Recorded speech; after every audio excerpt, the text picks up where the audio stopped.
All right. Well, I hope everyone is having a nice weekend. Look forward to doing this video update. A lot has transpired in the markets in the last couple weeks, and some interesting divergences going on. We're starting off with Bitcoin weekly chart here on Coinbase, one that I feature every week, and not much has changed here. Not much has changed, right? I keep contending that we've been outside of the accumulation zone since March, that we've had a time-based capitulation for some time, and this is what I kind of mark off as this time-based capitulation, and prices just kind of moving sideways.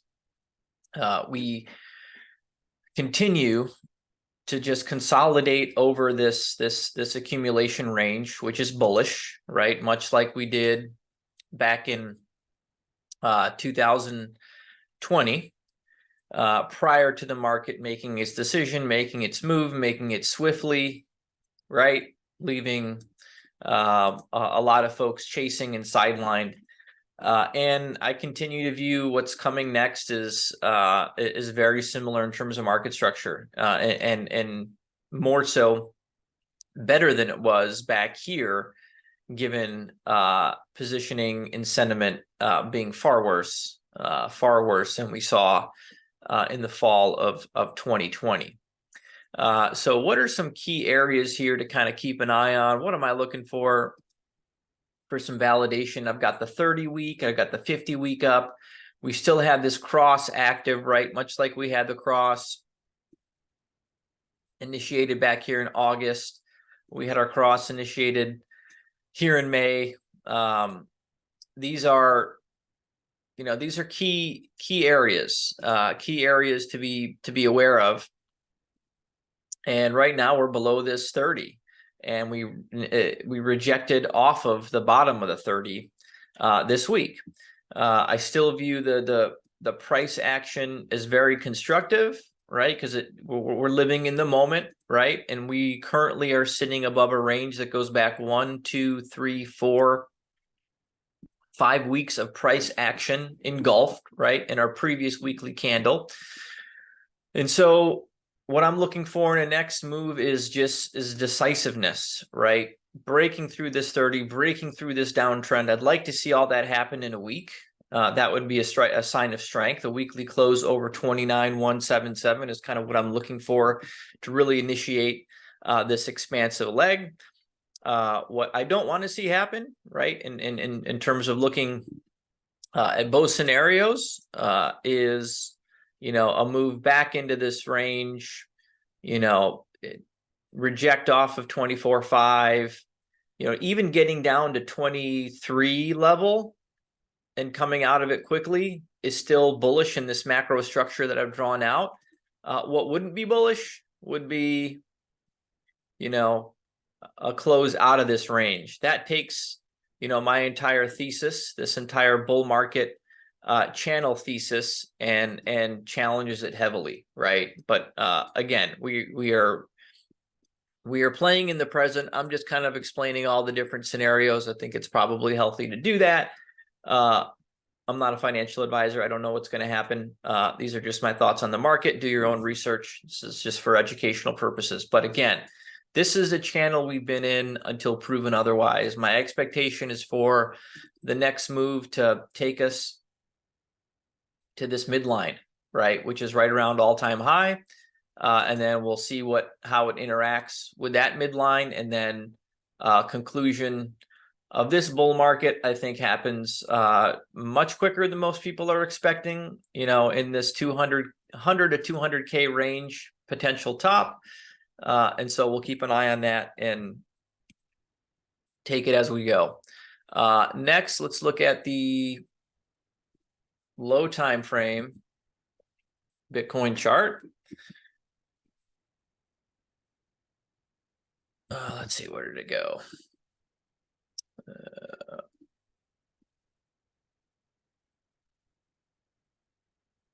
All right. And let's just kind of see how this this accumulation structure that I've been kind of highlighting is looking. And I'll tell you one thing, it isn't bearish. It most certainly isn't bearish. What do I mean by that, right? Well, we are still in this, if we look at this structure, this last point of support, LPS region, right, which I've kind of circled here. And so until we close back in, if we kind of close back in this range, that takes this impulsive move out of the question in such a short time frame. But that hasn't happened, right? So to me, we made a kind of impulsive 1, 2, 3, 4, 5, and now we're doing a B, C type of flat correction. I want to see fairly decisive moves to kind of confirm this C, but anything's possible, right? I could have this C wrong, and we've got one more, move down to the low 26s prior to making this type of move, right? Which is back to engulfing all the ranges, this SOS and expansion type of move. So that's how I'm kind of viewing the low time frame. We'll keep it moving. MicroStrategy weekly, those that have been following me, I use this as a proxy. And right now we're at some critical spots, right? So MicroStrategy has been in a very pronounced downtrend since peaking out of what I'm calling this wave one impulsive high. We are still above, well, we closed right at the 30-week, right at the 30-week. Does that mean it's going to bounce next week? No. Just like when we closed above the 30-week in August 2022, or close above the 30-week in October 2024, that didn't signify a new trend, right? This didn't signify a new trend. This didn't signify a new trend. Why? Because the prevailing downtrend, right, the downtrend as illustrated by this 30-week was the dominant force in this entire kind of downtrend channel, right? And so the predominant force in this uptrend that we're in right now, it supersedes, whether I'm looking at, oh no, if MicroStrategy comes back down to, down to the high twos, or even a little bit lower, does that invalidate this thesis because it broke the 30-week? No. Bitcoin's broke the 30-week. Miners have broken their 30-week. But much like I'm talking about here, the prevailing trend is what I'm concerned about. Prevailing trend here, illustrated by the 30-week. We didn't get any back tests or retests, excuse me, of the 30-week, but every market's different. Just like we got a breach below it in March, it reclaimed and continued to make its move. So until proven otherwise, this to me is still a very clear uptrend, and I continue to be expecting major impulse coming next. All right, next is SPY.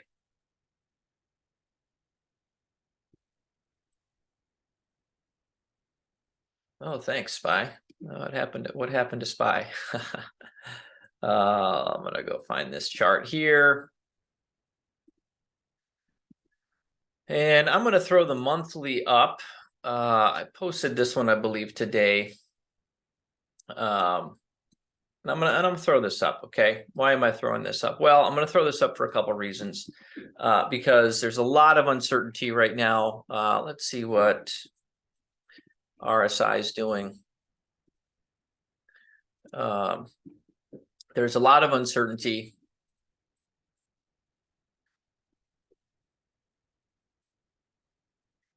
And what do I see? I've seen, and I posted this bull flag back in November of 2022, when everyone was, kind of thinking, man, we're just going to be sideways or major down, right? And I just saw this as a flagging type of consolidation structure in the context of what you guys have heard me talk about before, a bull market correction. And this flagging structure broke out since then, right? I posted that at SPY 390, okay? SPY 390. And from there, we made a move up to 460s. And so I've got the monthly EMA band up just to kind of illustrate, what we've seen in prior impulsive corrections coming out of bull markets, or in bull markets, corrections coming out of a deep correction. And so if we look back here in the fall of 2020, we see same type of move, right? We had a serious correction, right? That's a serious correction, and we V'd out of it, right? What do we have going on here? Serious correction, and we V'd out of it so far. That's the key to me, right? Is the spring type of movement, action, confirmation. We got a cross, right? We got a retest of this monthly MA on the RSI. And what are we looking at right now? We're getting, a retest of this first real major impulsive move, right? Trend change, retest, and similar. We had a bull cross, which is really the initiation of the move. If I'm thinking about this objectively, right? Back in July of 2020, that bull cross initiated. We had 2 months of green afterwards, 2 months of red. And then, the meat of this move was in front of us, okay? Same type of thing that we have setting up here, right? We had a June cross confirmed in July, 2 months of green, 2 months of red. I've kind of drawn this channel here to illustrate, the trend, right? What is our trend right now? That's the trend, okay? That's the trend as I interpret it. This is all probabilities. Doesn't mean this trend line is going to hold. Doesn't mean that, my targets up here over 5,500 are going to come to fruition. That's just how I'm reading the probabilities, all right? And so we got a retest of this 9-month moving average. We got a retest of this 9-month moving average in November of 2020, and that initiated the next leg. My interpretation, my view on the markets is, could we go lower? Sure. But the next major move that I'm concerned with is much higher. All right, now let's kind of take a look at this daily. And I posted this one last week, and I got this count wrong, right? And I did talk about the alternative, but it wasn't my base case, right? We just got to call the spade a spade. I had 2 being in here. So I had 2 being in here, excuse me, a 1, 2, and then we were off to the third impulse. I did have the opposing view that potentially we could be in an ABC with some further downside, and that ended up being the case. How much further from here do we go? I don't know, but the probabilities tell me we're closer to the end of this correction. I'm looking for a reversal Monday, Tuesday of next week. That's kind of how I'm reading this. Or we gap up Monday, but I don't see a lot more downside. And why do I say this? Okay, why do I say this? And I showed that monthly SPY chart for a reason. The prevailing trend here is an uptrend after coming out of a massive V-shaped correction. And so let's just take a look at the strength, the momentum behind these moves in uptrends, right? This was a downtrend, right? This was a very clear downtrend. We have been in, since the beginning of the year, a very clear uptrend, right? This is an uptrend. That's the way it's been going. People trying to figure out the path, myself included, we're going to get humbled along the way, but I don't care about the path. I care about the direction of the trend and being a participant in directions of trends. And so with that in mind, let's look at the strength behind the current sell-off right now. So if, RSI at the level we're at right now, let's go back to the last time we were at or approaching these levels. So March 13th, okay, SPY was 377. And so, what does that mean? We are 14% higher than we were after a massive sell-off and momentum being drained from the market, right? But our price is much, much higher, okay? So it's like the football analogy, right? The football analogy, if the goal line is, getting over 5,500, which is my target within the next 3 to 6 months, 5,500 plus, and we're at the 50-yard line, and 2 months ago we were at the 25-yard line after just getting pummeled by the defense, pummeled, 6, 7, 8 plays we lost in a row, having to kick the ball, whatever the analogy is. We were back much further. And here we are having sustained the same type of action from the defense, right? Pushing us back, killing our momentum, but we're further down the field. We're further down the field. That's the way to look at this in an uptrend, okay? Same concept holds true for October 12th, when the same type of momentum, negative momentum, right? Pushing things down, pushing the market back.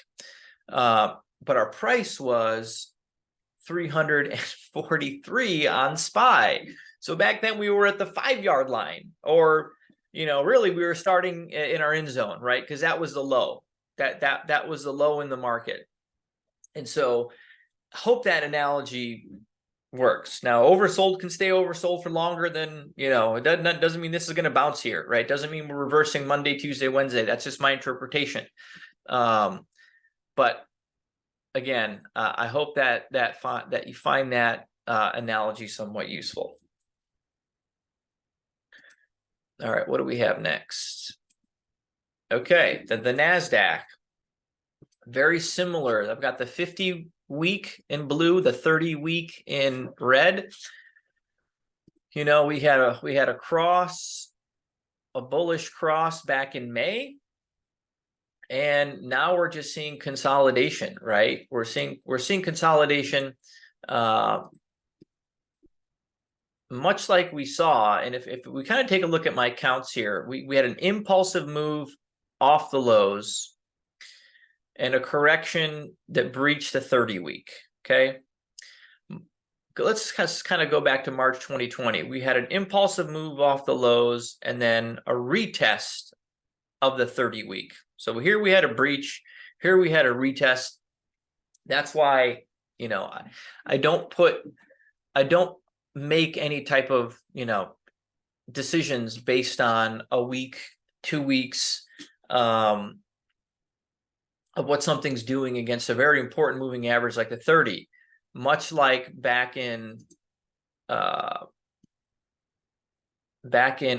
2022, the 30-week was breached. This did not initiate a new trend, folks, right? The prevailing trend was down. And so same concept holds true here. We got a reclaim of that 30 and then an impulsive move 1, 2, 3. We're in a 4 correction, could be an A, B, C, could come all the way back to the 30, a couple points lower, could go even lower than that, right? Could come all the way back to the 50. But in recent times, V-shaped type corrections, we get these impulsive moves, but the importance here is the prevailing direction of the trend, okay? And that, to me, is up. And so much like we got the 1, 2, and then a 3, 4 was a consolidation that lasted 1, 2, 3, 4, 5, 6, 7, 8, 9 weeks. So where are we now? 1, 2, 3, 4, 5, 6, 7, 8 weeks. Okay, so very similar in terms of time based, where the market was thinking, oh, it's going back lower again. That was fun. That was great. Pack it up. And then, you know, this 5 coming out of this correction was a monster. If you remember that, right? From the election to February, it was one of the I haven't participated in something quite like that in a while. And so much like that, I'm expecting the next macro move to take us to new all-time highs. That's my expectation. I could be wrong, but that's my expectation. That's how I'm reading this markets, and we're going to keep it going from there.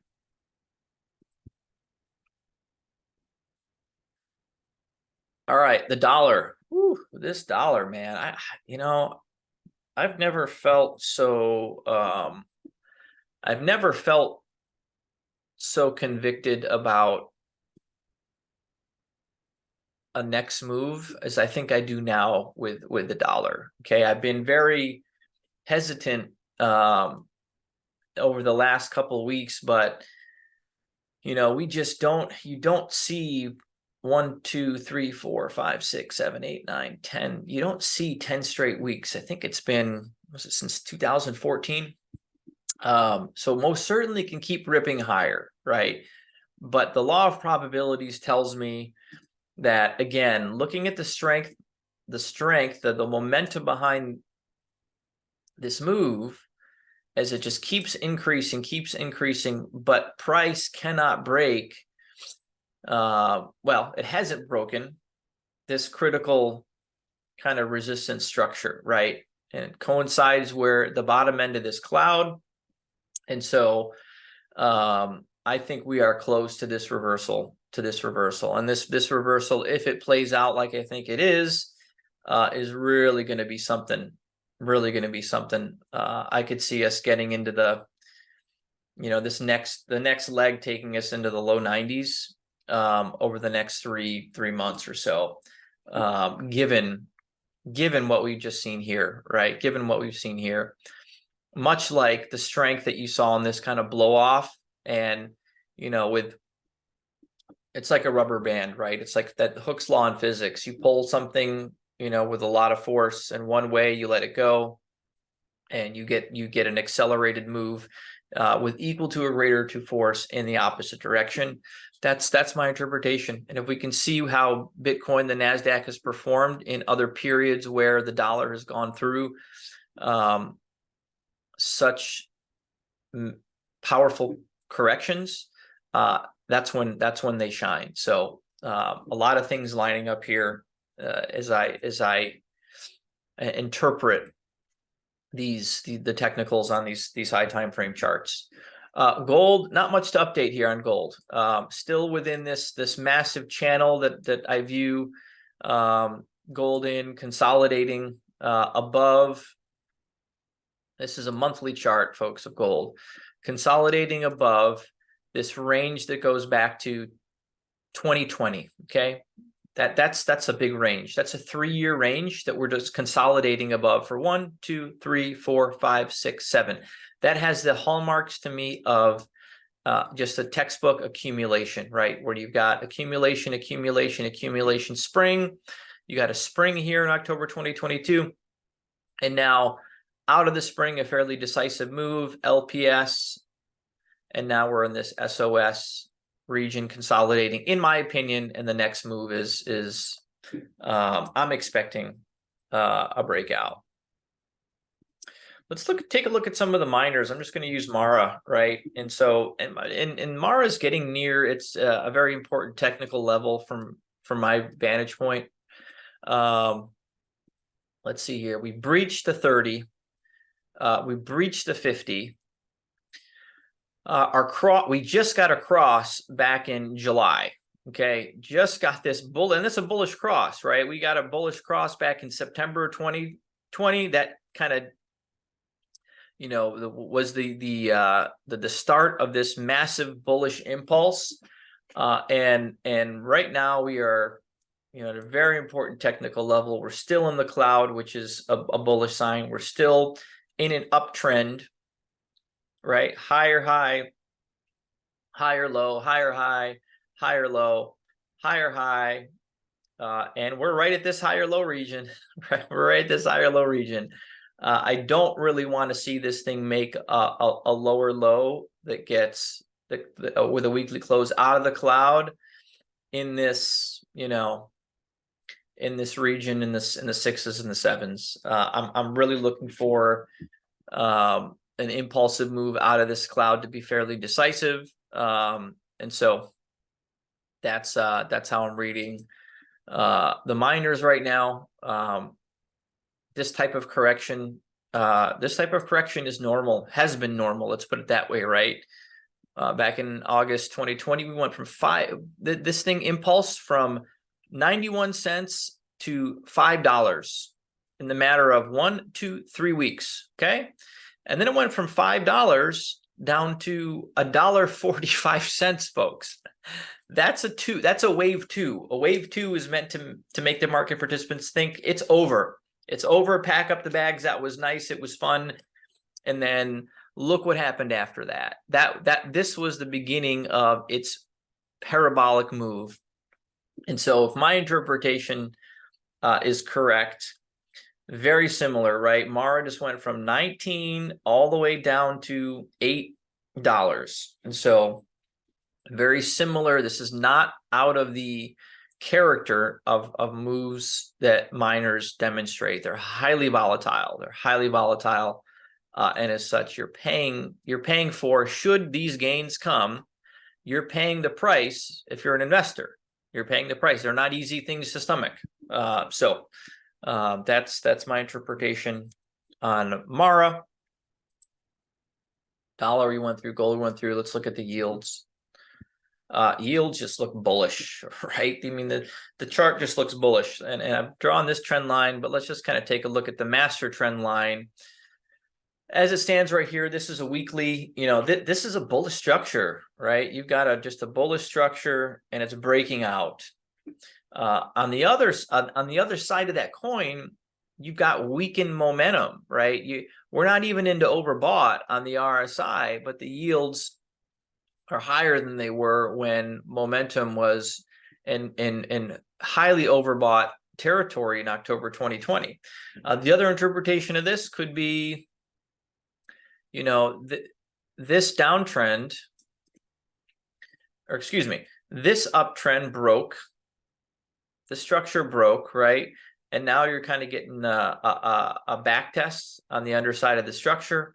And so who knows? Who knows? I am kind of 50-50 on where I'm thinking yields are going to go long term. My thought is we're headed much lower. The question is what's the path, right? Is it going to be something like that, or have we exhausted this move and we're starting to reverse? So that's my interpretation. Folks, I hope you had a great weekend, or having a great weekend. I hope you enjoyed this content. Look forward to continuing to do more. We'll catch up with you next weekend. Take care.